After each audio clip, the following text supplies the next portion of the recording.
Since fire is one of the 10 essentials, and it can be useful whether you're hunting backpacking or perhaps you're trying to start a pilot light after a storm, it seemed like a good idea to go over a few of the easily available ways of starting a fire.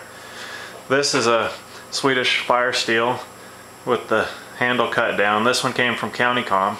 Anyway, what these are designed to do is to give you a spark. So you're going to want a fairly sharp, hard edge. You can see that you'll get sparks. For an easier way to get a fire going, something like this is handy. This is a film container with some Vaseline soaked cotton balls. A little bit of that will let you turn the sparks from your fire steel into an actual flame.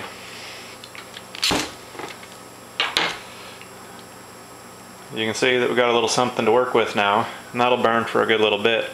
That'll let you start some of your tinder that might be wet or not quite so easy to start. Next thing, some of these REI stormproof matches. If that's your last match, that's probably what you'd want it to look like. These require the striker that's on the box. They also include a couple extra. Anyway, you can see they're fairly waterproof. I wouldn't want to leave them submerged, but even like that, they'll still work. And these will burn like a little flare. And you can see, not a bad deal for a match when you really need to get a fire going. However, these boxes have maybe 25 matches or so in them, so you have somewhat of a limited amount.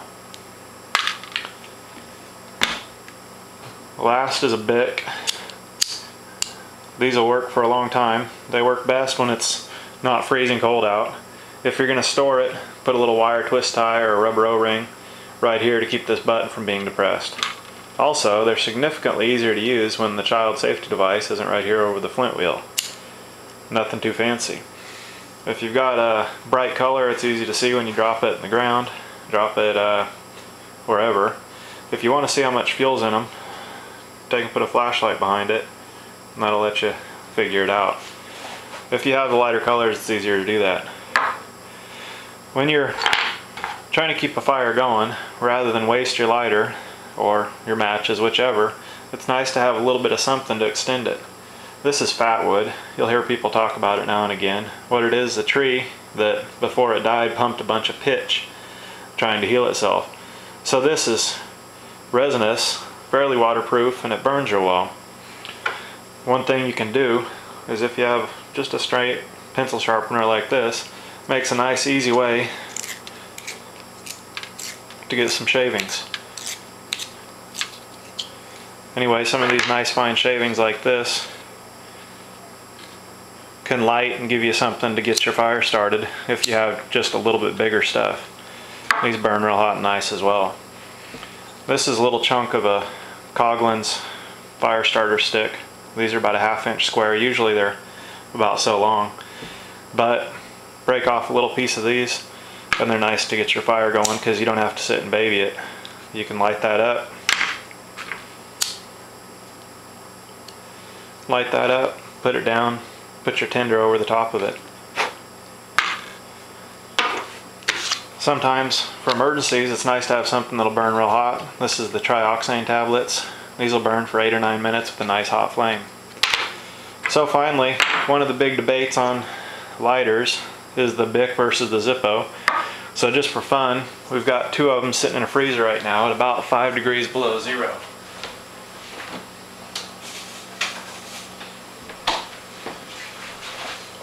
So we'll see how these do.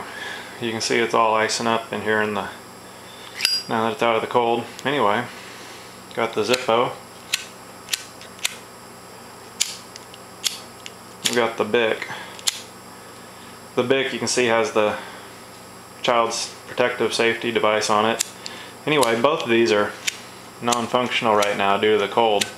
So what you want to do when you have something like this with the Bic is you just want to warm it up with your hand. You can do the same thing with the Zippo. Anyway, give it this for just a minute until you can actually get a flame.